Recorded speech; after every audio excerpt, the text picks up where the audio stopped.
शिक्षापदं समादयामि। अदिन्निदाना वेरमणि शिक्षापदं समादयामि। कामेषु मिच्छाचारा वेरमणि शिक्षापदं समादयामि। मूषावादा वेरमणि शिक्षापदं समादयामि। दुरामेर मज्जपमादिठाना वेरमणि शिक्षापदं समादयामि। पापस्य अकरणं कुशलस्य उपसंपदा सचित्तपरियोधनं एतं शासना साधु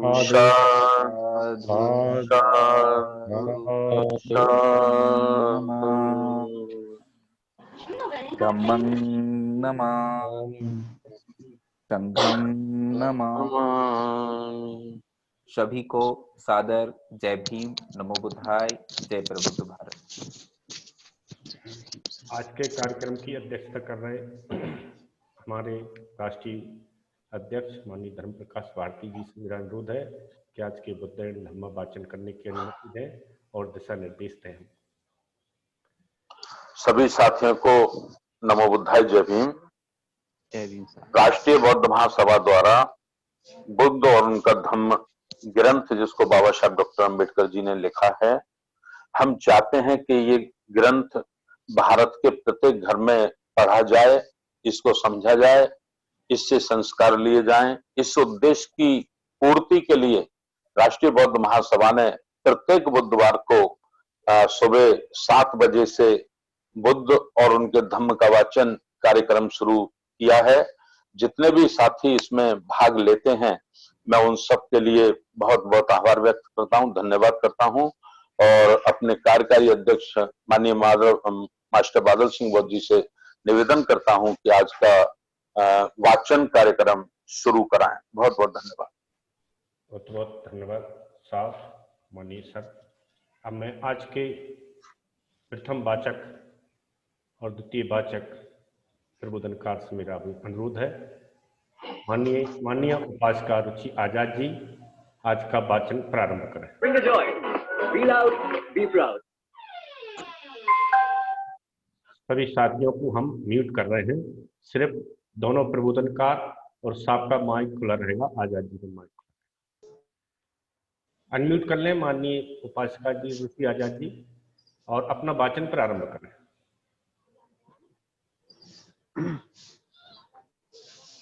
उपासक और उपासिकाओं को मेरा जय भीम, नमो बुद्धाय। सर आवाज आ रही है? जी आ रही है।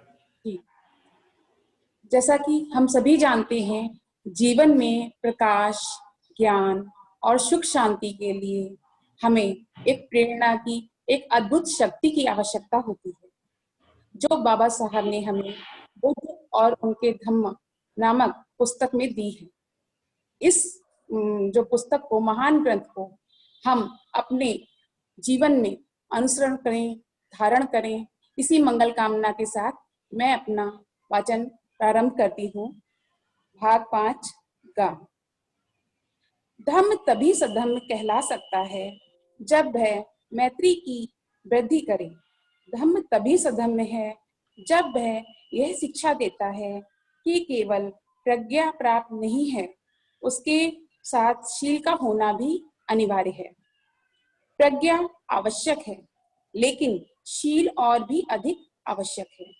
शील के बिना प्रज्ञा खतरनाक है, अकेली प्रज्ञा खतरनाक है।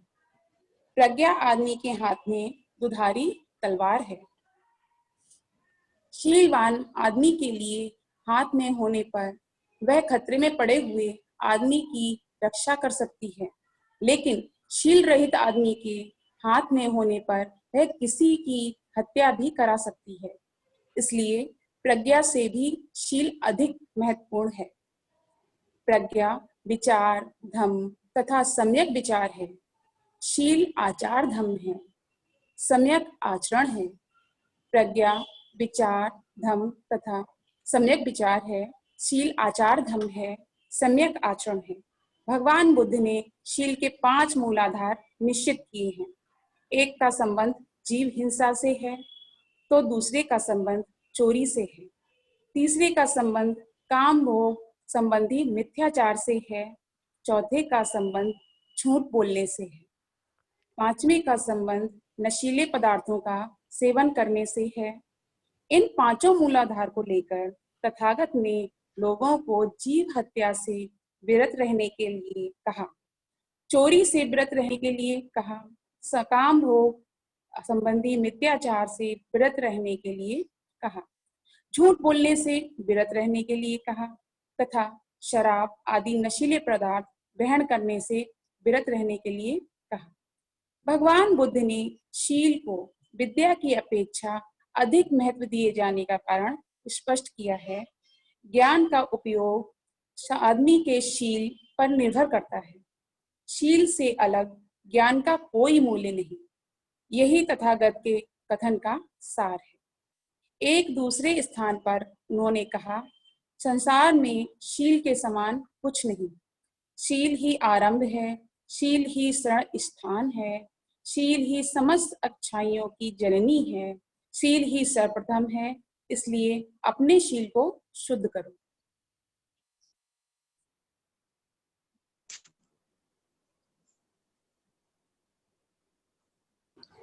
सभी को जय भीम, नमो बुद्धाय।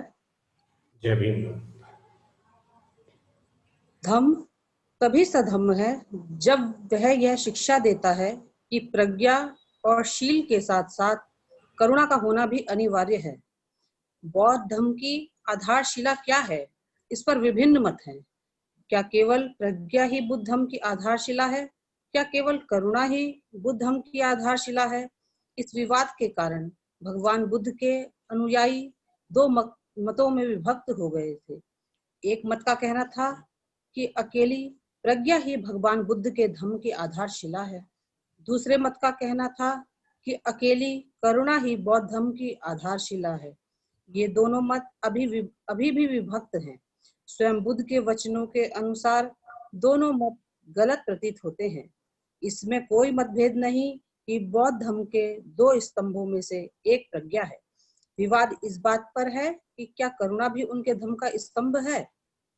इसमें कोई संदेह नहीं, करुणा भी भगवान बुद्ध के धम्म का एक स्तंभ है। इसके समर्थन में बुद्ध की ही वाणी को उद्धृत किया जा सकता है। पुराने समय में गांधार नाम का एक देश था, जिसमें बहुत ही भयानक बीमारियों से पीड़ित एक साधु था। वह जहाँ कहीं बैठता वही जगह प्रदूषित हो जाती थी। वह एक स्थान पर ऐसे विहार में था जहाँ पर कोई उसके निकट नहीं आता था और न ही कोई उसकी सहायता करता था। 500 भिक्षुओं के साथ तथागत आवश्यक बर्तन तथा गर्म पानी आदि लेकर उस स्थान पर पधारे जहाँ वह वृद्ध साधु पड़ा था। वह स्थान इतना दुर्गंधपूर्ण था कि सभी भिक्षुओं को उस साधु से घृणा हो गई। लेकिन लोकनायक तथागत ने शक्रदेव से पानी आदि मंगवाकर अपने हाथ से उस साधु के शरीर को धोया और उनके रोग का उपचार किया। उस समय पृथ्वी कांपी और वह सारा स्थान एक अलौकिक प्रकाश से भर गया, जिससे राजा, उसके मंत्री, स्वर्ग के देवता, नाग आदि सभी वहां पहुंचे और उन्होंने तथागत की पूजा की। ऐसा करने के बाद उन्होंने तथागत से पूछा कि इतने महान होकर भी आपने इतना सामान्य काम क्यों किया। तथागत ने समझाया, संसार में आने का तथागत का उद्देश्य ही है दरिद्रों, असहायों और अरक्षितों का मित्र बनना। जो रोगी हो उनकी सेवा करना, चाहे वो श्रमण हो या किसी अन्य धर्म के हो। दूसरे कोई भी हो उनकी सेवा करना, दरिद्रों, अनाथों और बूढ़ों की सहायता करना तथा दूसरों को ऐसा करने की प्रेरणा देना।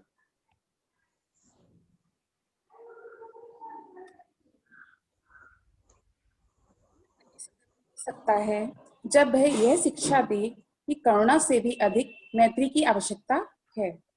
बुद्ध केवल करुणा का उपदेश देकर ही नहीं बैठ गए। करुणा का अर्थ मानव मात्र से प्रेम करना है। बुद्ध ने इससे भी आगे मैत्री की शिक्षा दी। मैत्री का अर्थ है सभी प्राणियों से प्रेम करना। तथागत चाहते थे कि आदमी केवल मनुष्यों के प्रति करुणा करके संतोष ना कर ले, बल्कि इससे और आगे बढ़कर प्राणियों के प्रति मैत्री की भावना पैदा करे। भगवान बुद्ध ने अपने एक प्रवचन में यह बात उस समय ठीक प्रकार से स्पष्ट कर दी जब वे श्रावस्ती में विहार कर रहे थे। मैत्री के बारे में बतलाते हुए भगवान बुद्ध ने भिक्षुओं से कहा, मान लो एक आदमी पृथ्वी खोदने के लिए आता है, तो क्या पृथ्वी उसका विरोध करती है? भिक्षुओं ने उत्तर दिया, भगवान नहीं। मान लो एक आदमी लाख और दूसरे रंग लेकर आए और वायु में चित्र बनाना चाहे, क्या तुम समझते हो कि वह बना सकेगा? भगवान नहीं। क्यों? भिक्षु बोले, क्योंकि वायु में कोई काला खंड नहीं है जिस पर चित्र बनाया जा सके। इस प्रकार तुम्हारे मन में कोई काला भाग नहीं होना चाहिए जो कि तुम्हारी दूषित भावनाओं के प्रतिबिंब हैं। मान लो एक आदमी जलती हुई मशाल लेकर गंगा नदी में आग लगाने आए, तो क्या वह आग लगा सकेगा? भगवान नहीं। क्यों? भिक्षुओं ने उत्तर दिया, क्योंकि गंगा जल में जलने का गुण नहीं है। अपना प्रवचन समाप्त करते हुए तथागत ने कहा, भिक्षुओं, जैसे पृथ्वी आघात अनुभव नहीं करती और विरोध नहीं करती, जिस प्रकार हवा में किसी प्रकार की प्रतिक्रिया नहीं होती, जिस प्रकार गंगा नदी का जल अग्नि से अबाधित रहकर बहता रहता है, उसी प्रकार हे भिक्षुओं, यदि तुम्हारा कोई अपमान भी कर दे, यदि तुम्हारे साथ कोई अन्याय भी करे, तो भी तुम अपने विरोधियों के प्रति मैत्री की भावना बनाए रखो। भिक्षुओं, मैत्री की धारा प्रभावित और सदा प्रवाहित ही रहती चाहिए।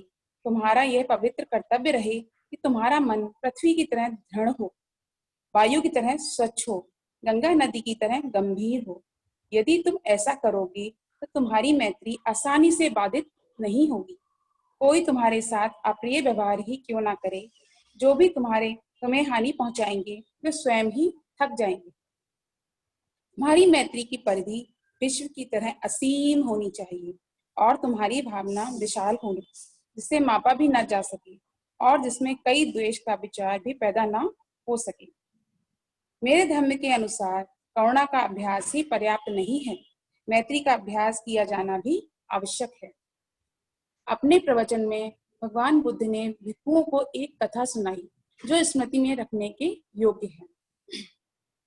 एक समय श्रावस्ती में विदेशिका नाम की एक संपन्न स्त्री रहती थी, जिसकी ख्याति थी कि वह बहुत सुशील, विनम्र और मधुर व्यवहार की थी।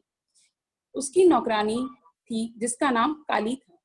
बहुत बुद्धिमान थी। वह बहुत सुबह उठने वाली और दिल लगाकर अपना काम करने वाली थी। एक दिन काली ने सोचा, क्या मेरी मालकिन को, जिसकी इतनी ख्याति है, क्रोध आता ही नहीं, अथवा वह अपना क्रोध प्रकट नहीं करती, अथवा मैं अपना काम इतनी अच्छी तरह करती हूँ कि क्रोध होने पर भी वह क्रोध प्रकट नहीं करती। मैं उसकी परीक्षा लूंगी। इसलिए दूसरे दिन वह विलंब से उठी। मालकिन बोली, काली काली। लड़की ने उत्तर दिया, हाँ मालकिन, तू इतनी देर करके क्यों उठी? मालकिन, कुछ बात नहीं। दुष्ट लड़की कहती है, कुछ बात नहीं। मन ही मन कहते हुए मालकिन क्रोधित और अप्रसन्न हो गई। यद्यपि वह क्रोधित है, फिर भी उसने क्रोध प्रकट नहीं किया। नौकरानी ने सोचा, ऐसा इसलिए है क्योंकि मैं अपना काम इतनी अच्छी प्रकार से करती हूँ कि उसने अपना क्रोध नहीं दिखाया। मैं उसकी परीक्षा लूंगी। इसलिए दूसरे दिन वह और भी अधिक देर करके उठी। मालकिन चिल्लाई, काली काली। काली ने उत्तर दिया, हाँ मालकिन, तू इतनी देर करके क्यों उठी? मालकिन, कुछ बात नहीं। दुष्ट लड़की कहती है, कुछ बात नहीं। कहते हुए मालकिन गुस्सा दिखाते हुए चिल्लाई, हाँ, उसमें क्रोध तो है, लेकिन वह प्रकट नहीं करती क्योंकि मैं अपना काम अच्छी तरह से करती हूँ। मैं इसकी और परीक्षा लूंगी। इसलिए अगले दिन वह विशेष देर करके उठी। मालकिन चिल्लाई, काली काली। लड़की बोली, हाँ मालकिन, तू इतनी देरी से क्यों उठी? मालकिन, यह कुछ बात नहीं है। दुष्ट लड़की, इतनी अधिक देर से उठना कुछ बात ही नहीं है, कहकर गुस्से में मालकिन चिल्लाई और उसने दरवाजे की अर्गल निकालकर लड़की के सिर पर दे मारी। लड़की के सिर से खून बहने लगा। सर, आवाज आ रही है? हेलो? जी आ रही है, आ रही है। अपना वीडियो ऑन कर लो। वीडियो ऑन है सर? जारी रखें। लड़की के सिर से खून बहने लगा। रक्त बहते हुए उसने फूटे सिर को लिए लड़की सिसकियां भरकर पड़ोसियों को सुनाने लगी, देखो रे लोगों, देखो अपनी अशांत मालकिन को, देखो देखो सुशील मालकिन को क्या कर रही है ये, देखो शांत मालकिन ने क्या किया है ये। इतनी भी शांत बात है, इतनी सी बात के लिए उन्होंने मेरे जैसी देर से उठने वाली लड़की को क्रोधित होकर दरवाजे की अर्गल निकालकर मार दी और उसका सिर फोड़ दिया। परिणाम स्वरूप विदेशिका मशहूर हो गई कि बहुत हिंसक है, बहुत क्रोधी है, शांत और विनम्र तो बिल्कुल ही नहीं है। इसी तरह से कोई भिक्षु भी सुशील, शांत और विनम्र रह सकता है जब तक उसके विरुद्ध कोई अप्रिय बात नहीं कही जाए। लेकिन किसी भिक्षु में मैत्री है या नहीं, इसकी परीक्षा तभी होती है जब उसके विरुद्ध निंदाजनक बात कही जाए। इसके आगे तथागत ने कहा, मैं उस भिक्षु को मैत्री भाव संपन्न नहीं कहता जो केवल भोजन वस्त्र प्राप्त करने के लिए मैत्री प्रदर्शित करता है। मैं उसे ही सच्चा भिक्षु मानता हूँ जिसकी मैत्री का मूल स्रोत उसका धम्म सिद्धांत है। भिक्षुओं कोई भी पुण्य कर्म मैत्री भावना के 16वें हिस्से के भी बराबर नहीं है। मैत्री तो चित्त की विमुक्ति है। यह उन सबको अपने में समेट लेती है। यह प्रकाशमान होती है, यह प्रदीप्त होती है, यह प्रज्वलित होती है। और भिक्षुओं उसी प्रकार जैसे वर्षा ऋतु की समाप्ति पर बादल रहित साफ आकाश में उदय होता है सूर्य, समस्त अंधकार को दूर कर देता है, वह प्रकाशित होता है, प्रदीप्त होता है तथा प्रज्वलित होता है। ठीक उसी प्रकार हे भिक्षुओं, धम्म पुण्य प्राप्त करने के लिए कोई भी साधन मैत्री भावना के 16वें भाग के बराबर नहीं है। मैत्री भावना तो चित्त की विमुक्ति है। वह उन सबको अपने में समेट लेती है। यह प्रकाशमान होती है, यह प्रदीप्त होती है, यह प्रज्वलित होती है।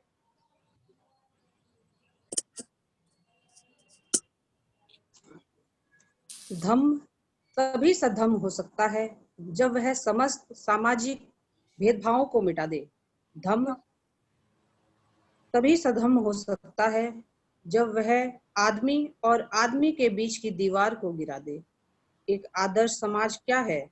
ब्राह्मणों के अनुसार वेदों ने आदर्श समाज की परिभाषा की है और वेद गलती की संभावना से परे हैं।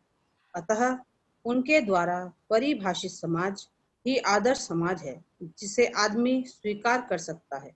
वेदों द्वारा निर्धारित आदर्श समाज को चातुर्वर्ण्य के नाम से जाना जाता है। वेदों के अनुसार इस प्रकार के समाज द्वारा 3 बातों की पूर्ति की जानी चाहिए।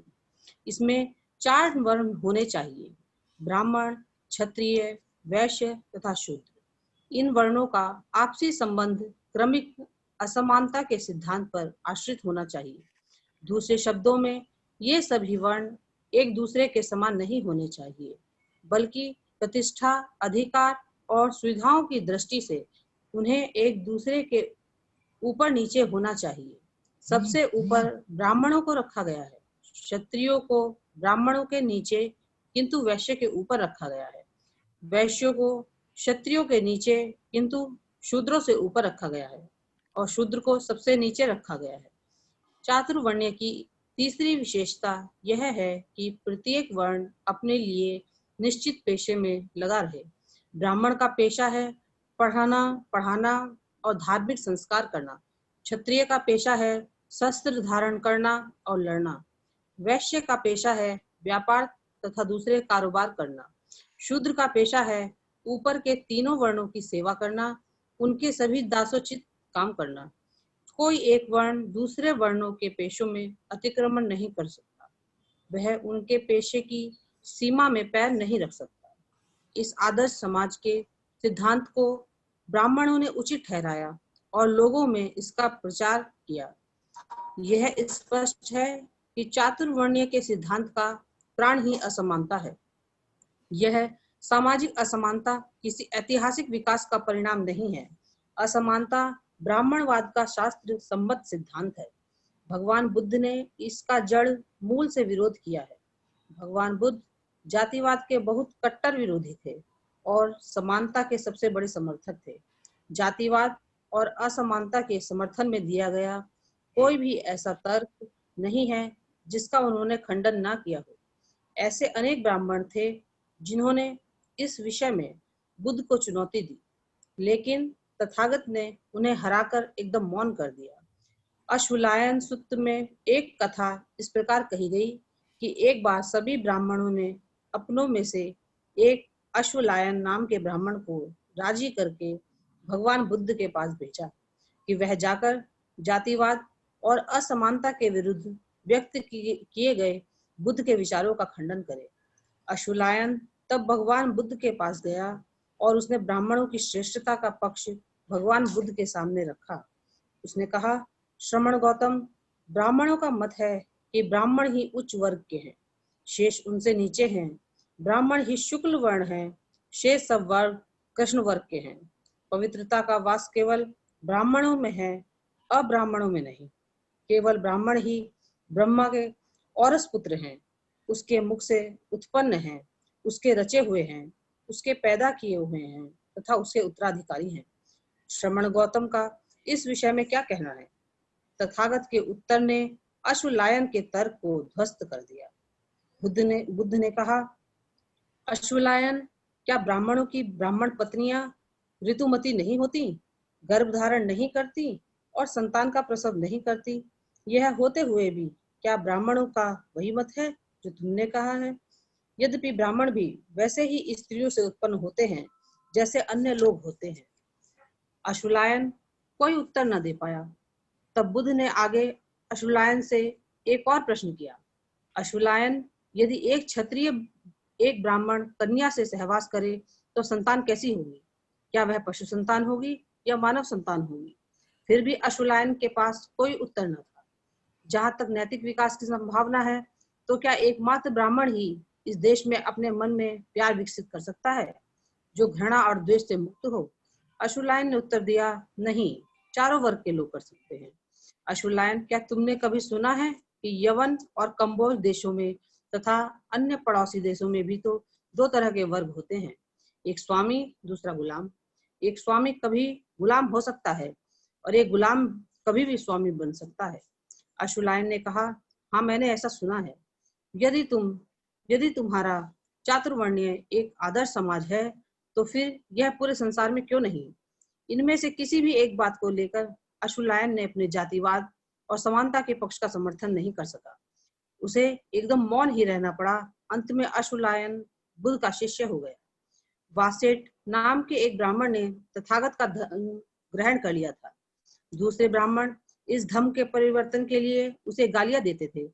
एक दिन वह भगवान बुद्ध के पास गया और उन्हें जाकर वह सब सुना दिया जो ब्राह्मण उसके बारे में कहते थे।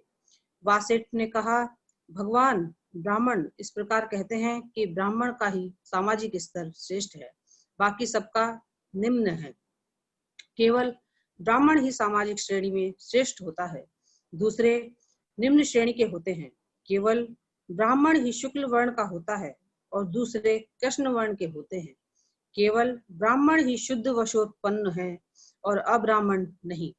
केवल ब्राह्मण ही ब्रह्मा के औरस पुत्र हैं और उसके मुख से उत्पन्न हुए हैं, ब्रह्मा की संतान हैं, ब्रह्मा द्वारा रचे गए हैं और ब्रह्मा के उत्तराधिकारी हैं।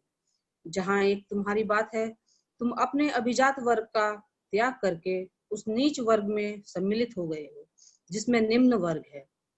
सिर मुंडे श्रमण हैं जो अभद्र हैं, कृष्णवर्णी हैं जो पैरों से उत्पन्न शूद्र हैं। तुम्हारे लिए यह रास्ता ठीक नहीं, यह रास्ता उचित नहीं। इस पर भी तुम अपने अभिजात वर्ग का त्याग करके उस नीच वर्ग में सम्मिलित हो गए। उन सिरमुंडों, उन गंवारों, उन कृष्ण वर्ग के लोगों, उन शूद्रों के साथ जो हमारी जाति की जूतियों से उत्पन्न वर्ण हैं। भगवान, इन शब्दों में ब्राह्मण मुझे दोष देते हैं, मेरी निंदा करते हैं, दिल खोलकर गाली देते हैं। भगवान बुद्ध ने कहा, वासेठ, तो निश्चय से ब्राह्मण ऐसा कहते समय अपनी प्राचीन कहानी को भूल गए हैं। इसके विपरीत दूसरे वर्णों की सभी स्त्रियों की तरह ब्राह्मणियां भी संतान उत्पन्न करती हैं तथा उसका पालन पोषण करती हुई देखी जाती है। ऐसा होने पर भी माता की योनि से उत्पन्न ब्राह्मण ही कहते हैं कि ब्राह्मण ब्रह्मा के औरस पुत्र हैं, ब्रह्मा के मुख से उत्पन्न हुए हैं, उसकी उत्पत्ति तथा वे ब्रह्मा के उत्तराधिकारी हैं। एक बार ऐसुकारी ब्राह्मण 3 प्रश्नों को लेकर बुद्ध से साक्षात करने गया। पहला प्रश्न जो उसने उठाया वह पेशों के स्थायी वर्गीकरण के बारे में था। वर्गीकरण के पक्ष में बोलते हुए उसने कहा, मैं आपसे एक प्रश्न पूछने आया हूँ। ब्राह्मणों का कहना है कि क्या वे सर्वोपरि हैं, इसलिए वे किसी की सेवा नहीं करेंगे, अन्य सभी उन्हीं की सेवा करने के लिए उत्पन्न हुए हैं। श्रवण गौतम, सेवा के 4 भाग किए गए हैं। ब्राह्मणों द्वारा की जाने वाली सेवा, क्षत्रियों द्वारा की जाने वाली सेवा, वैश्यों द्वारा की जाने वाली सेवा और शूद्रों द्वारा की जाने वाली सेवा।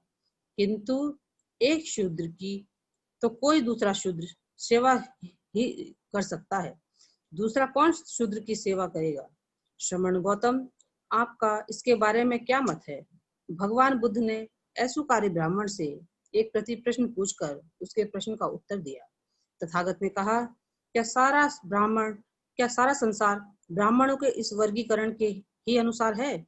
जहां तक मेरी बात है, न मैं यही कहता हूँ कि सभी सेवाएं की ही जानी चाहिए, न यही कहता हूँ कि सभी सेवाएं नहीं की जानी चाहिए। यदि किसी सेवा के करने से आदमी की स्थिति खराब होती है, अच्छी नहीं होती, तो वह सेवा नहीं की जानी चाहिए। किंतु यदि किसी पेशे के करने से आदमी की स्थिति खराब हो जाने के बजाय बेहतर होती है, तो यह सेवा की जानी चाहिए। यही एक कसौटी है जिस पर क्षत्रियों, ब्राह्मणों, वैश्यों, शूद्रों की सेवा के बारे में समान रूप से निर्णय किया जाना चाहिए। हर व्यक्ति को ऐसी सेवा करने से इनकार करना चाहिए जो उसकी स्थिति को खराब बनाती हो, किंतु हर व्यक्ति की ऐसी सेवा करनी चाहिए जो उसकी स्थिति को उत्तम बनाती है। दूसरा प्रश्न ऐसुकारी ब्राह्मण ने उठाया, आदमी के स्तर को निश्चित करने के लिए उसकी वंश परंपरा का विचार क्यों नहीं किया जाना चाहिए? इस प्रश्न का तथागत ने इस प्रकार उत्तर दिया, जहाँ एक वंश परंपरा के गौरव की बात है, एक आदमी जिस वंश में जन्म ग्रहण करता है, उससे उसका नामकरण मात्र होता है कि वह क्षत्रिय है अथवा ब्राह्मण है अथवा वैश्य है अथवा शूद्र है। जैसे जिस प्रकार के ईंधन से आग उत्पन्न होती है, उसी से उसका नामकरण हो जाता है। यह लकड़ी की आग है, यह चैली की आग है, यह लकड़ी की गांठ की आग है अथवा यह गोबर की आग है। इस प्रकार आदमी के लिए सधम्म ही उसका वास्तविक धन है। जन तो केवल आदमी की चारों वर्णों में से किसी न किसी जाति को निर्धारित करता है। न वंश, न परंपरा, न अच्छी शक्ल अथवा धनी होने से कोई आदमी अच्छा या बुरा होता है। अच्छे वंश में उत्पन्न हुआ कोई आदमी भी हत्यारा पाया जा सकता है, चोर होता है, व्यभिचारी होता है, झूठा होता है, चुगलखोर होता है, कठोर बोलने वाला होता है, बेकार बोलने वाला होता है, लोभी होता है, द्वेषी होता है और मिथ्या दृष्टि वाला होता है। इसलिए मैं कहता हूँ, अच्छे वंश में उत्पन्न होने से ही कोई आदमी अच्छा नहीं होता। अच्छे वंश में उत्पन्न आदमी इन बुराइयों से भी मुक्त हो जाता है। इसलिए मैं यह कहता हूँ कि वंश परंपरा आदमी को बुरा नहीं बनाती। ऐसुकारी ब्राह्मण ने जो तीसरा प्रश्न उठाया वह वर्ग के पेशे अथवा जीविका के साधन के संबंध में था। ऐसुकारी ब्राह्मण ने तथागत से कहा, ब्राह्मण 4 तरह के जीविका के साधनों का विधान करते हैं।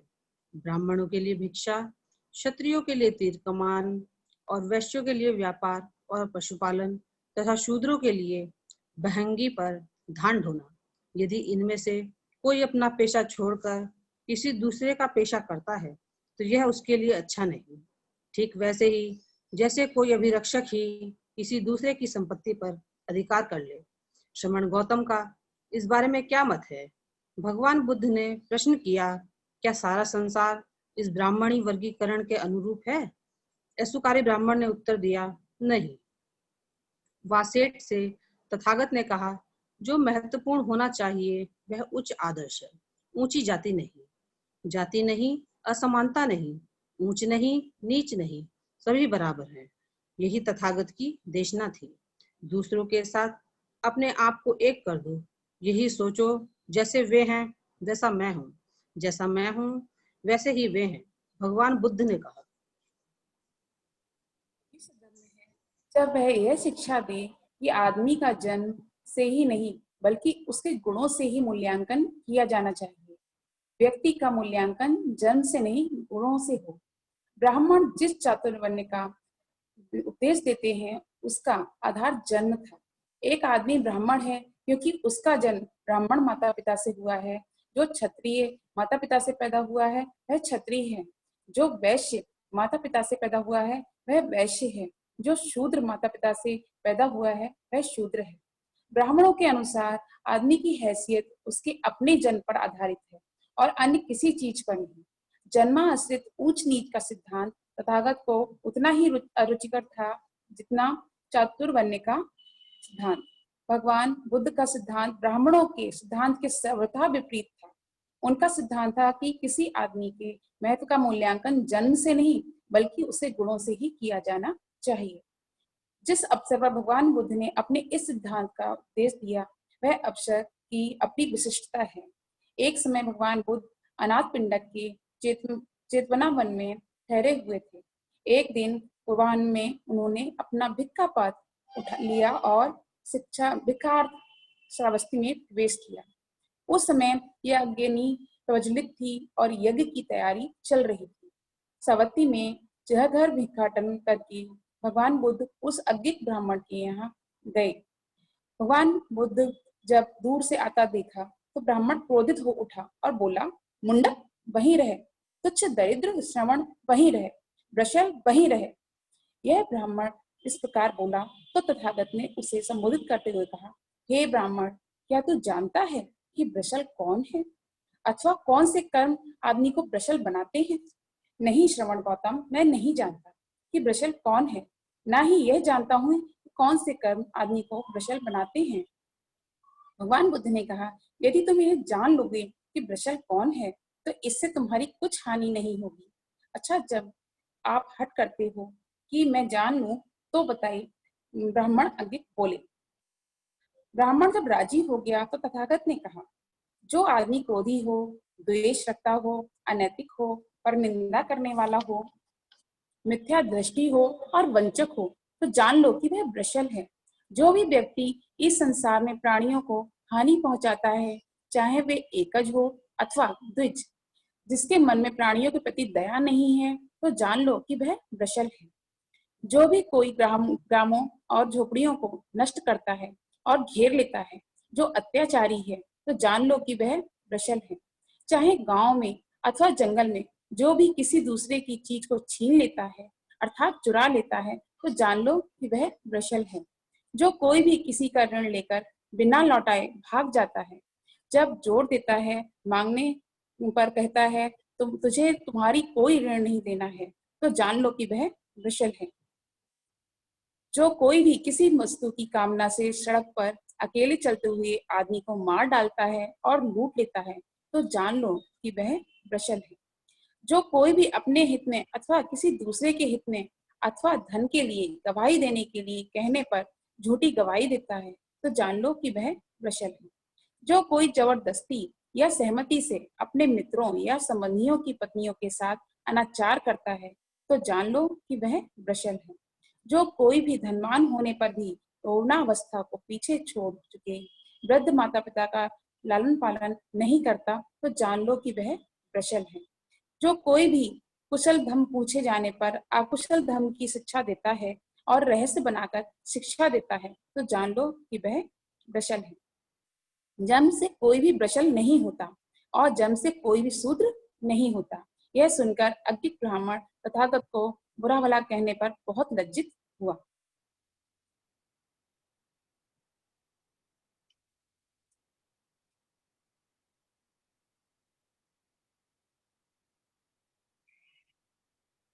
धम्म तभी सधम्म है जब वह आदमी और आदमी के बीच समानता को बढ़ावा देता है।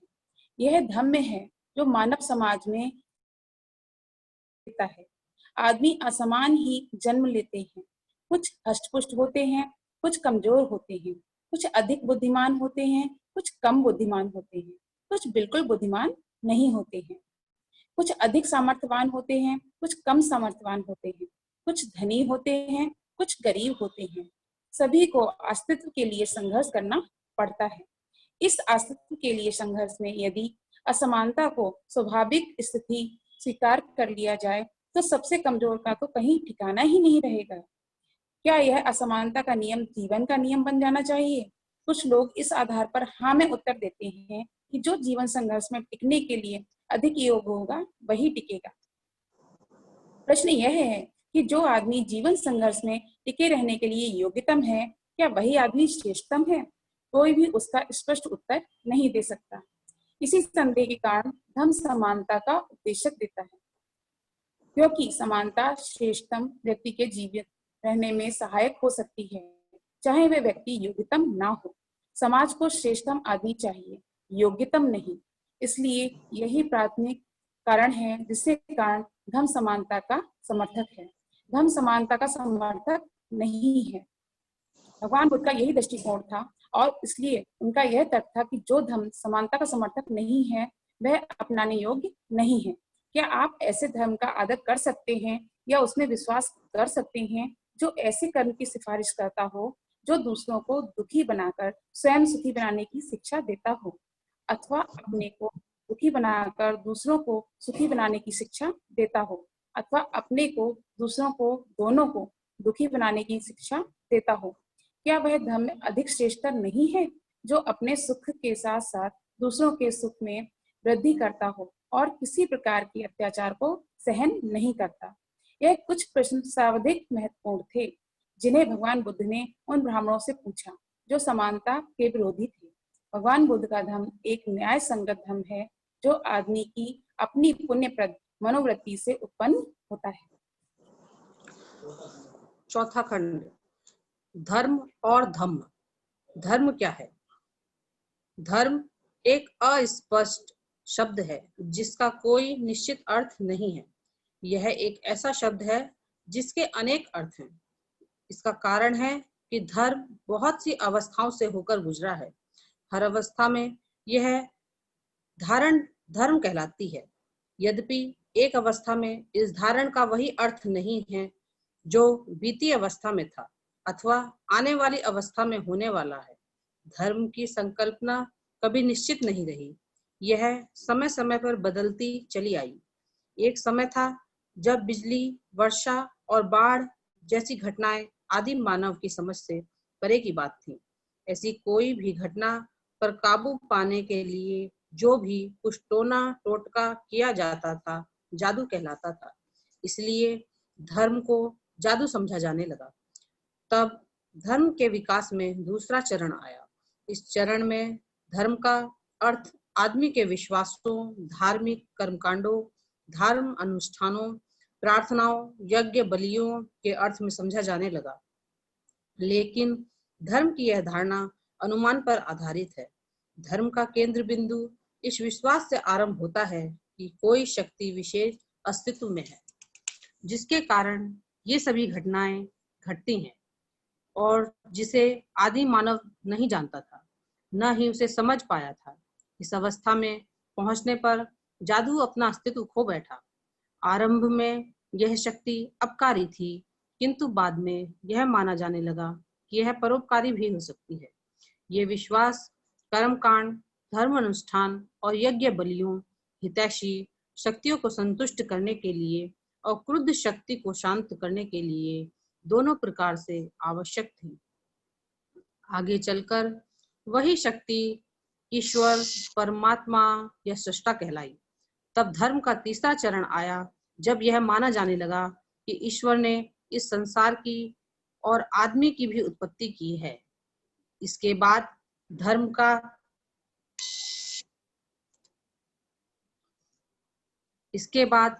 का यह विश्वास पैदा हुआ कि हर आदमी की देह में एक आत्मा है। वह आत्मा नित्य है और वही इस संसार में आदमी के कर्मों के लिए ईश्वर के प्रति उत्तरदायी है। यही संक्षेप में धर्म की धारणा के विकास का इतिहास है। अब धर्म का यही अर्थ हो गया कि अब धर्म से यही भावार्थ ग्रहण किया जाता है। ईश्वर में विश्वास, आत्मा में विश्वास, ईश्वर की पूजा, गलती की दोषी आत्मा का सुधार, धर्म अनुष्ठान, बलि आदि करके ईश्वर को प्रसन्न रखना। धम्म से धर्म कैसे भिन्न है? प्रज्ञा, करुणा, शील व मैत्री धम्म है। भगवान बुद्ध जिसे धम्म कहते हैं वह मूल रूप में धर्म से बिल्कुल अलग है। जिसे भगवान बुद्ध धम्म कहते हैं वह उसके सदृश है, जिसे यूरोप के वेदवादी रिलीजन कहते हैं। लेकिन दोनों में कोई अधिक सदृशता नहीं है, बल्कि दोनों में बहुत बड़ा अंतर है। इसलिए कुछ यूरोपीय देववादी भगवान बुद्ध के धम्म को धर्म स्वीकार करने से इनकार करते हैं। हमें इसके लिए कोई खेद नहीं है, हानि उन्हीं की है। इससे बुद्ध धर्म की कोई हानि नहीं होती, बल्कि इससे रिलीजन की कमियां सामने आती हैं। इस विवाद में पढ़ने की अपेक्षा यह अच्छा है कि हम यह बताएं कि धर्म का क्या भाव है और वह यह दिखाए कि यह रिलीजन से कैसे अलग है। कहा जाता है कि धर्म या रिलीजन व्यक्तिगत चीज है और आदमी को इसे अपने तक ही सीमित रखना चाहिए। इसे सार्वजनिक जीवन में अपनी भूमिका नहीं निभाने देना चाहिए। इसके विपरीत धर्म एक सामाजिक वस्तु है। वह मूल रूप से और आवश्यक रूप से सामाजिक है। धर्म का अर्थ ही सदाचरण है, जिसका अर्थ है जीवन के सभी क्षेत्रों में एक व्यक्ति का दूसरे आदमी के साथ अच्छा संबंध। इससे स्पष्ट है कि यदि कहीं एक व्यक्ति अकेला है तो उसे किसी धर्म की आवश्यकता नहीं। लेकिन जब दो आदमी परस्पर संबंध बनाकर रह रहे हैं तो उन्हें अवश्य ही धर्म को स्थान देना चाहिए, चाहे वे उसे पसंद करें या नहीं।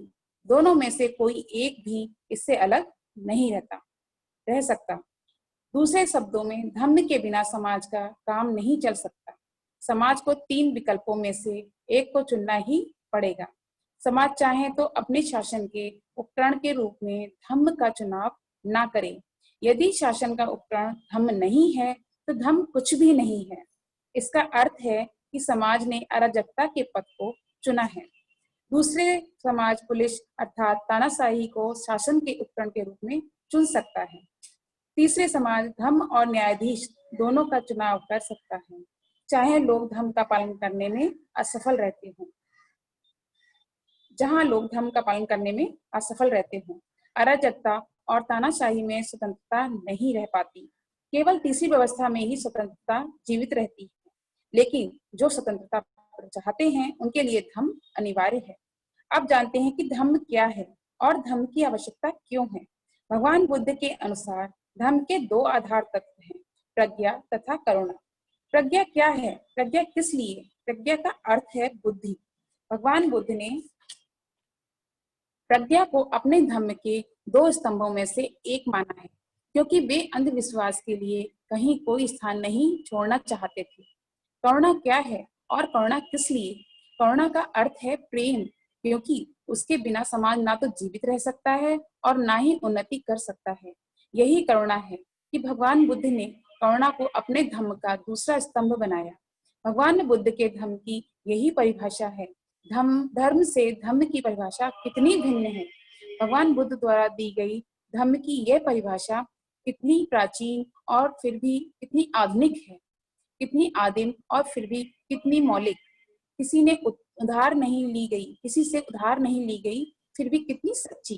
प्रज्ञा और करुणा का एक अनूठा सम्मिश्रण ही तथागत का धम्म है। धर्म और धम्म में बस यही अंतर है। धर्म का उद्देश्य और धम्म का उद्देश्य। धर्म या रिलीजन का उद्देश्य क्या है और धर्म का उद्देश्य क्या है? क्या वो दोनों एक ही समान हैं, एक ही हैं, या दोनों भिन्न भिन्न हैं? इन प्रश्नों का उत्तर 2 सूक्तों में है। इसमें एक जिसमें भगवान बुद्ध और सुनुक्त की बातचीत का उल्लेख है और दूसरा जिसमें भगवान बुद्ध और पोटपाद ब्राह्मण की बातचीत का वर्णन किया गया है। तथागत एक बार मल्लों के नगर अनुपीय में विहार कर रहे थे। उस समय चीवर पहन पात्र लेकर तथागत ने अनुपीय नगर में भिक्षाटन के लिए प्रवेश किया। रास्ते में उन्होंने सोचा कि कदाचित भिक्षाटन के लिए अभी जाना बहुत जल्दी होगा, इसलिए वह भगव परिव्राजक के आश्रम पर मिलने के लिए चले गए। भगवान बुद्ध को आता देखकर भगव परिव्राजक उठ खड़ा हुआ, अभिवादन किया और बोला, आप कृपया आसन ग्रहण करें, आपके लिए आसन सज्जित है। तब तथागत वहां विराजमान हुए। भगव परिव्राजक भी एक नीचा आसन लेकर पास ही बैठ गया। इस प्रकार बैठे भगव परिव्राजक ने भगवान बुद्ध से कहा, काफी दिन हुए भगवान सुनखत लिच्छवी मेरे पास आया और वह इस प्रकार बोला, जब मैंने श्रमण गौतम को त्याग दिया है भगव, मैं अब उनके अधीन शिष्य नहीं हूँ। क्या जैसा उसने कहा वह ठीक है? भगव, यह ऐसा ही है जैसा सुनख लिच्छवी ने कहा, तथागत ने उत्तर दिया। इसके आगे तथागत बोले, काफी दिन हुए सुनक लिच्छवी मेरे पास आया और कहने लगा, अब मैं तथागत का त्याग करता हूँ, अब मैं तथागत का शिष्य नहीं रहूंगा। जब उसने मुझसे यह कहा तब मैंने उससे पूछा, सुनखत, क्या मैंने तुझसे भी कभी कहा था कि तू आ और मेरा शिष्य बनकर मेरे पास रहे? भगवान, नहीं, ऐसा आपने कभी नहीं कहा। अथवा तूने ही मुझसे कहा था कि मैं तथागत को अपना गुरु मानकर उनके शिष्यत्व में रहूंगा। भगवान, नहीं, ऐसा मैंने कभी नहीं कहा। तब मैंने उससे पूछा, जब ना मैंने ही तुझसे कहा न तूने ही मुझसे कहा, तो क्या मैं हूँ और क्या तू है जो तू त्यागने की बात करता है? मूर्ख, सोच, इसमें तेरा अपना ही कितना दोष है। सुनक्त ने बोला, लेकिन भगवान, आप मुझे सामान्य मनुष्यों की शक्ति से परे कोई प्रतिहार्य नहीं दिखाते। सुनक्त, क्या मैंने कभी तुझसे कहा कि सुनक आकर मुझे अपना गुरु बना ले, तब मैं तुझे सामान्य मनुष्य की तरह शक्ति से परे कोई चमत्कार दिखाऊंगा? भगवान, ऐसा आपने कभी नहीं कहा। अथवा सुनक, तू ने ही मुझसे कहा था कि मैं भगवान को अपना गुरु स्वीकार करता हूँ, क्योंकि भगवान मुझे सामान्य आदमियों की शक्ति से परे कोई चमत्कार दिखाएंगे। भगवान, नहीं, मैंने कभी ऐसा नहीं कहा था। जब यदि न मैंने ही तुझसे कहा न तूने ही मुझसे कहा, तो क्या मैं और क्या तू जो तू मूर्ख आदमी त्यागने की बात करता है? सुनक, तू क्या सोचता है, चाहे सामान्य मनुष्यों की शक्ति से परे चमत्कार दिखाए जाएं, चाहे ना दिखाए जाएं, मैं जिस उद्देश्य से धम्म की शिक्षा देता हूँ वह आदमी की बुराई के समूल विनाश की ओर ले जाता है। भगवान, चाहे चमत्कार दिखाएं और चाहे न दिखाएं, निश्चय से तथागत की धम्म देशना का यही उद्देश्य है। जो कोई भी तथागत के धम्म के अनुसार आचरण करेगा वह बुराई का नाश कर सकेगा। सुनखत, जब धम्म के उद्देश्य की दृष्टि से इसका कोई महत्व ही नहीं कि कोई चमत्कार दिखा जाए अथवा न दिखा जाए, तो तेरे लिए ही चमत्कार प्रदर्शन का क्या मूल्य है? हे मूर्ख, अब तू ही देख कि इसके लिए तू स्वयं कहाँ तक दोषी है। लेकिन भगवान, आप मुझे सृष्टि के आरंभ का भेद भी नहीं बताते। अच्छा तो सुनक, मैंने तुझसे कब कहा था कि आ सुनक, तू मेरा शिष्य बन, मैं तुझे सृष्टि के आरंभ का भेद बताऊंगा? भगवान, आपने ऐसा नहीं कहा था। अथवा तूने ही मुझसे कहा था कि मैं आपका शिष्य बनूंगा क्योंकि आप मुझे सृष्टि के आरंभ का भेद बताएंगे? भगवान, नहीं, मैंने नहीं कहा था। जब न मैंने ही तुझसे कहा न तूने ही मुझसे कहा, तो क्या मैं और क्या तू जो तू मूर्ख त्यागने की बात कर रहा है? सुनखत, तू क्या सोचता है, चाहे मैं सृष्टि के आरंभ का भेद बताऊं चाहे ना बताऊं, क्या यही उद्देश्य है जिसके लिए मैं धम्म की शिक्षा देता हूँ? जो मेरे धम्म के अनुसार आचरण करेगा वह अपने दुखों का नाश कर सकेगा। भगवान, चाहे आप सृष्टि के आरंभ का भेद बताएं चाहे ना बताएं, निश्चय से तथागत की धम्म देशना का यही उद्देश्य है। जो कोई भी तथागत के धम्म के अनुसार आचरण करेगा वह अपने दुखों का नाश कर सकेगा।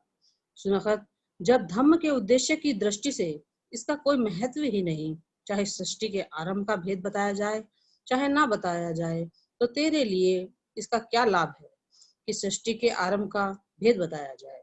इससे यह प्रकट होता है कि धर्म या रिलीजन का तो सृष्टि के आरंभ का भेद बताने से संबंध है, किंतु धम्म का बिल्कुल नहीं। धर्म और धम्म में जो दूसरे अंतर हैं वो इस चर्चा से स्पष्ट हो जाते हैं जो भगवान बुद्ध और पौटपाद के बीच हुई थी। एक समय भगवान समय संबद्ध सात्विक में अनाथ पिंडक के जेतवनाराम में ठहरे हुए थे। उस समय पौटपाद परिव्राजक मल्लिका के उद्यान में बने एक हाल में ठहरा हुआ था, जहाँ दार्शनिक विषयों के समान सिद्धांतों पर चर्चा होती थी। उसके साथ लगभग 300 अनुयायियों परिव्राजकों का बड़ा समूह भी था। भगवान बुद्ध और पौटपाद के बीच बातचीत हुई। पौटपाद ने भगवान से पूछा, भगवान, यदि यह ऐसा ही है तो कम से कम मुझे इतना तो बताएं, क्या संसार अनंत है? क्या केवल यही मत सत्य है और शेष मत मूर्खतापूर्ण है? तथागत ने उत्तर दिया, पौटपाद, मैंने इस विषय में कभी अपना मत व्यक्त नहीं किया। तब इसी तरह से पौटपाद ने निम्न प्रश्नों को क्रमशः पूछा, क्या संसार शाश्वत नहीं है? क्या संसार ससीम है? क्या संसार असीम है? क्या आत्मा और शरीर एक ही है? क्या आत्मा और शरीर भिन्न भिन्न है? क्या जिसने सत्य को खोज लिया है वह मृत्यु के बाद फिर रहता है? क्या वह मृत्यु के बाद फिर नहीं रहता? क्या वह मृत्यु के बाद भी रहता है और नहीं भी रहता? क्या यह मृत्यु के बाद ना तो रहता है और ना ही फिर नहीं रहता? इस प्रकार के प्रत्येक प्रश्न का तथागत ने एक ही उत्तर दिया, पौटपाद, इस विषय पर भी मैंने अपना कोई मत व्यक्त नहीं किया। लेकिन तथागत ने इन विषयों पर अपना मत क्यों नहीं व्यक्त किया? क्योंकि इन प्रश्नों का उत्तर देने से किसी को कोई लाभ नहीं, इनका धम्म से भी कोई संबंध नहीं, ये आदमी के सदाचरण में भी सहायक नहीं, ये विराग में सहायक नहीं, ये वासना की शुद्धि में सहायक नहीं, ये शांति में सहायक नहीं, ये मन की एकाग्रता में सहायक नहीं, ये प्रज्ञा की प्राप्ति में सहायक नहीं, ये प्रज्ञा लाभ में सहायक नहीं, और न ही ये निर्वाण की ओर अग्रसर करते हैं। इसलिए मैंने इन विषयों पर अपना कोई मत व्यक्त नहीं किया। तो तथागत ने किन विषयों का व्याख्यान किया है? मैंने बताया कि दुख क्या है, मैंने बताया कि दुख का समुदय क्या है, मैंने बताया कि दुख का निरोध क्या है, मैंने बताया दुख के निरोध का मार्ग क्या है, और तथागत ने इन विषयों पर व्याख्यान क्यों दिया है? क्योंकि पौटपाद, उस प्रश्न की गणना लाभ के लिए की गई है। इसका धम्म से संबंध है, इसका आदमी के सदाचरण से संबंध है, विराग से संबंध है, वासनाओं से मुक्ति से संबंध है, शांति से संबंध है, चित्त की एकाग्रता से संबंध है, प्रज्ञा प्राप्ति से संबंध है, अंतर्दृष्टि की उच्च अवस्थाओं और निर्वाण से संबंध है। इसलिए पौटपाद, मैंने इन विषयों का व्याख्यान किया है। इस संवाद से यह स्पष्ट हो जाता है कि धर्म के कौन से विषय विचारणीय हैं और धम्म के कौन से विषय विचारणीय नहीं है। दोनों में जमीन आसमान का अंतर है। धम्म का उद्देश्य संसार की उत्पत्ति की व्याख्या करना है, जबकि धम्म का उद्देश्य संसार का पुनर्निर्माण करना है।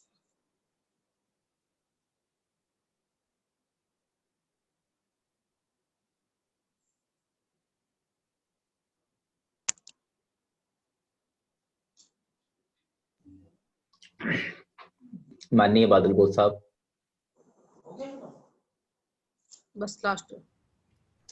माननीय बादल बोस साहब। जी, संपन्न हो गया आज। जी, बहुत बहुत साधुवाद आज के हमारे दोनों प्रबोधनकारों के लिए। और अभी तक मात्र जो पोलिंग कराई गई थी उसमें से 73% साथियों ने किया है। शेष साथी बचे हैं, उनसे भी अनुरोध है कि वो भी पोलिंग कर लें। कौन से प्रदेश से आप बैठे हैं? अभी मध्य प्रदेश के मात्र 26 साथियों ने किया है, उत्तर प्रदेश के 28 साथियों ने किया है। और आज के कार्यक्रम की अध्यक्षता कर रहे माननीय धर्मप्रकाश भारती साहब से मेरा अनुरोध है कि अध्यक्ष जी उद्बोधन रखें। माननीय राष्ट्रीय अध्यक्ष महोदय। महापुरुषों को नमन करते हुए आज हमारी दोनों बहनों ने, रुचि आजाद, सविता अम्बेडकर जी ने पहली बार धम्म का वाचन किया है और मैं ऐसा समझता हूं कि पहली बार में उन्होंने, हमारी दोनों बहनों ने बहुत अच्छा वाचन किया है। उनके लिए बहुत बहुत साधुवाद, उनको बहुत बहुत आशीर्वाद। और एक बात विशेष रूप से मैं आज बताना चाहता हूं कि बुद्ध और उनका धम्म लगभग मैंने कई बार पढ़ी है, लेकिन आनंद की अनुभूति, ज्ञान की अनुभूति जो सुनने से होती है, मुझे जो सुनने से हो रही है वो पढ़ने से मुझे नहीं हुई है। ये मेरा व्यक्तिगत अनुभव है। सुनने से जितना आनंद का अनुभव हो रहा है, ज्ञान का अनुभव हो रहा है, उतना पढ़ने से अनुभव नहीं हुआ है। तो ये बहुत अच्छी शुरुआत है राष्ट्रीय बौद्ध महासभा की। और मैं एक निवेदन और करना चाहता हूं कि हमें, हमारे अपने साथी अपनी कुछ जिम्मेवारी कम समझ पा रहे हैं। इसका मतलब यह है कि हमको आगे की ओर बढ़ना है, अर्थात हमें एक एक कड़ी को रोज जोड़ना है, हर कार्यक्रम में जोड़ना है। तो जो साथी सक्रिय हैं वो साथी स्वयं तो बैठते ही हैं, लेकिन इसके साथ साथ प्रयास करें कि वो अपने प्रयास से अपने परिवारजन, अपने रिश्तेदारजन, अपने मित्रजन, अपने अड़ोसी पड़ोसी, जहां तक उनकी सोर्स पहुंचती हो, उनको भी ऐसी पवित्र संगति में बिठाने की कोशिश करें, प्रयास करें। क्योंकि इस आंदोलन को भारत का सबसे मजबूत आंदोलन बनाना है, राष्ट्रीय बौद्ध महासभा का उद्देश्य है। और जब तक मजबूत आंदोलन नहीं बनेगा तब तक हम प्रबुद्ध भारत, बौद्धमय भारत का संकल्प पूरा नहीं कर पाएंगे। तो एक एक कड़ी को जोड़ना है, हमें ज्यादा से ज्यादा लोगों को जोड़ना है। परसों 2 अक्टूबर को हमें अवकाश का दिन है, छुट्टी का दिन है देश में। महिलाओं का विशेष कार्यक्रम रखा गया है 11 बजे से। धम्म में महिलाओं की आवश्यकता और संस्कार, ये उसका विषय है। तो मैं सभी जिम्मेवार साथियों से फिर पुनः अपील करता हूं कि कम से कम 5, अधिक से अधिक आप 10-10 लोगों को आप लोग तैयार करें, बहनों को भी तैयार करें, महिलाओं को भी तैयार करें और ज्यादा से ज्यादा लोग जुड़ें। देखिए, संगति ही सारी समस्याओं का समाधान है। हम संगति में बैठेंगे तो हमारे जो बुद्धि के ये चच्चू हैं, ज्ञान के जो चच्चू हैं, ये खुलेंगे। और ये जब खुलेंगे तो हम बड़ी से बड़ी समस्या का समाधान कर सकेंगे। तो इसके लिए हमें ज्यादा से ज्यादा प्रयास करना है। और चूंकि बुधवार को हमें भारत में ऐतिहासिक दिन बनाना है, परंपरा बनानी है। और तथागत गौतम बुद्ध को सुजाता की खीर खाने के बाद उनको बोधि प्राप्त हुई थी। इसलिए बुधवार के दिन हम लोग संकल्प लें कि हमारे घर में खीर बनेगी ही बनेगी। कोशिश करें कि हम पड़ोसी के घर भी खीर बनवाएं, उसको भी प्रेरित करें, अपने रिश्तेदारों को भी प्रेरित करें। और अच्छा हो सकता है कि हम लोग कहीं 2 किलो दूध, 5 किलो दूध की व्यवस्था कर लें। अगर अकेले से नहीं कर सकते हैं तो हम 5 लोग, 10 लोग 50-50 रुपए मिला के कर लें और खीर बनाकर किसी भी बुद्ध विहार में, किसी भी अंबेडकर पार्क में या किसी भी सार्वजनिक जगह पे या किसी के भी घर पे जहां कुछ लोग बैठ सकते हो, हम शाम को बैठें, फिर शरण करें, बुद्ध वंदना करें, पंचशील करें और बच्चों में उस खीर का हम लोग वितरण करें। ऐसा ऑटोमेटिक सिस्टम हमको भारत में डेवलप करना है। ऐसा ऑटोमेटिक सिस्टम हम लोगों को लाना है, परंपरा में हमको लोगों को लाना है, जिससे आने वाली हमारी जो नस्लें हैं, संतानें हैं, उनको हमें बताना नहीं पड़े कि बुद्ध और धम्म क्या है, तथागत की शिक्षाएं क्या हैं। जन्म जन्म से ही उनको सीखने का अवसर प्राप्त होता रहे, ऐसा सिस्टम राष्ट्रीय बौद्ध महासभा डेवलप करना चाहती है। पुनः फिर आप लोगों से सबसे निवेदन, 2 अक्टूबर समय प्रातः 11 बजे धम्म में महिलाओं की आवश्यकता और संस्कार विषय पर प्रोग्राम रखा गया है। आप लोग निश्चित रूप से ज्यादा हमारे साथियों को उसमें जोड़ें। देखिए, आप कॉमन सेंस, बड़ी छोटी सी बात है, आप दिल से चाहते हैं कि ये धम्म का आंदोलन कामयाब हो, तो आप अकेले नहीं कर सकते, मैं अकेला नहीं कर सकता, मास्टर बादल सिंह बौद्ध अकेला नहीं कर सकते। हम जब तक एक से एक मिलाकर 11 नहीं बनेंगे, तब तक हम ये आंदोलन पूरा नहीं कर सकते। तो ज्यादा से ज्यादा साथियों को जोड़ें। और मास्टर बादल सिंह साहब हमारा संचालन भी करते हैं, होस्ट भी करते हैं और अपनी नौकरी भी करते हैं। ये सब करने के बाद वो बड़ी जिम्मेवारी निभा रहे हैं। मैं उनके लिए भी धन्यवाद करता हूं, उनका भी आभार व्यक्त करता हूं और मंगल गाथा के साथ कार्यक्रम को समाप्त किया जाए ऐसा अनुरोध करता हूं। बहुत बहुत धन्यवाद। नमो बुद्धाय। जय हिंद। साधु साधु साधु। बहुत बहुत साधुवाद माननीय अध्यक्ष महोदय। आज के कार्यक्रम की समाप्ति के लिए मैं आजाद भोज जी से अनुरोध करता हूँ, धम्म पालन गाथा सभ्य सत्ता माननीय आजाद भोज। सभी मान्यवरों से मेरा निवेदन है कि सभी अपने दोनों हाथ जोड़ेंगे, अपने मन को शांत करेंगे, आंखें बंद करेंगे, हम धम्म पालन गाथा सामूहिक रूप से करेंगे। सभ्य सत्ता सुखी हंतो, सभ्ये हंतो चखे विनो, सभ्ये भद्राणि पश्यन्तु मा किंचित् दुःख महागमा, सभ्ये सत्ता सुखी हंतो, सभ्ये हंतो चखे विनो, सभ्ये भद्राणि पश्यन्तु मा किंचित् दुःख महागमा, सभ्ये सत्ता सुखी हंतो, सभ्ये हंतो चखे विनो, सभ्ये भद्राणि पश्यन्तु मा किंचित् दुःख महागमा। साधु साधु साधु। बुद्धं नमामि, धम्मं नमामि, संघं नमामि।